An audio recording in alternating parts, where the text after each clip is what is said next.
Actively been involved in fighting for a union. We're in a union college, a union contract or negotiations or organizing a union in the workplace. How many people have actually been involved in that in their lifetime?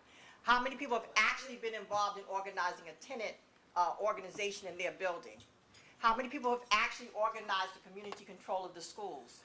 How many people have actually fought against poor delivery of services inside of a hospital, from a hospital?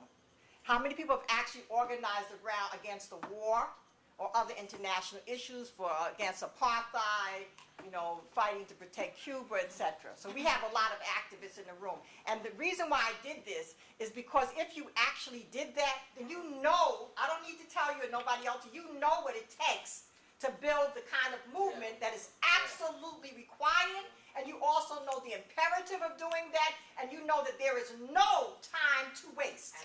Okay? So we already know how to do that. The thing is, we're not doing it.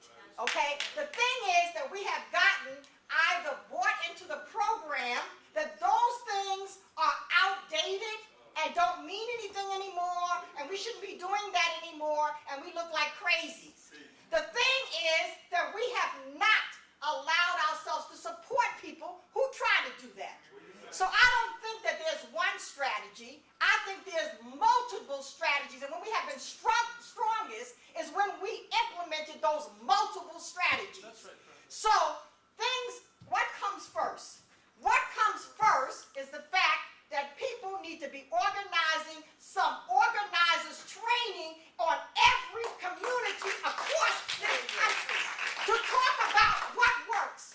We know what works. When people got into office, we had nobody in office before. We had nobody registered to vote, and we had nobody voting. So did we get the people in office first? Or do we take to the streets and say, even if you try to lynch me, I'm going to organize people to know how to overcome this, walk up those courthouse steps, and register my name on my X.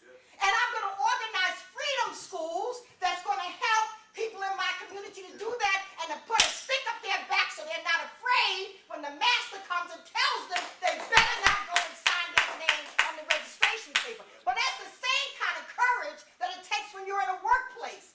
And we, as the biggest, wealthiest, so-called civilized country, we are the lowest in terms of the number of people that are organized at their workplace. And we're losing daily.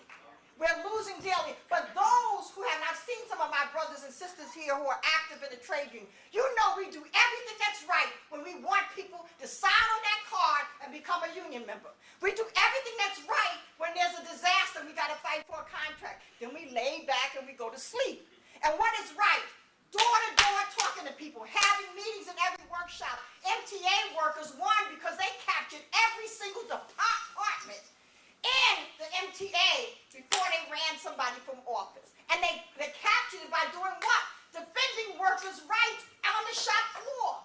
Something's wrong, we're going to go collectively. Where I used to work, you could file a grievance, but what was most powerful was when you said, hey, we're not taking this, so we're all going to management's office, and we're going to say, you're going to stop this right now. And on top of it, here's our grievance. That was the most powerful thing. That happened around a health and safety issue. And what followed that? Management wouldn't dare allow some health and safety issue to occur without correcting it or letting us go home. Some of us got attacked. Some of us got put on suspension, but they had to correct all of that too, because that was a collective response of people going and doing that. How does that work? By meeting with people, not being afraid. We met with everybody on the floor. People were getting sick, and we said, we're meeting right now in the middle of the lobby of the place, and then people said, this is what we want to do, and we did it.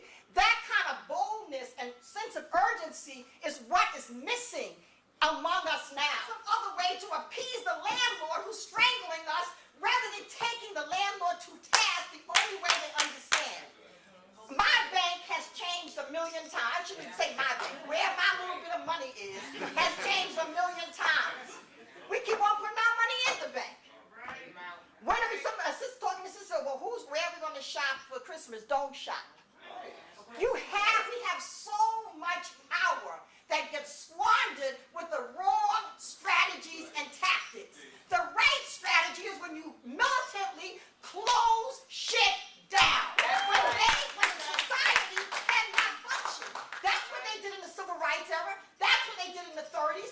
That's what the enslaved forefathers. They said, you cannot beat me if I'm not on the plantation. Because I'm moving and I'm taking other people with me and I'm coming back and getting other people. So you stop the plantation from functioning for a while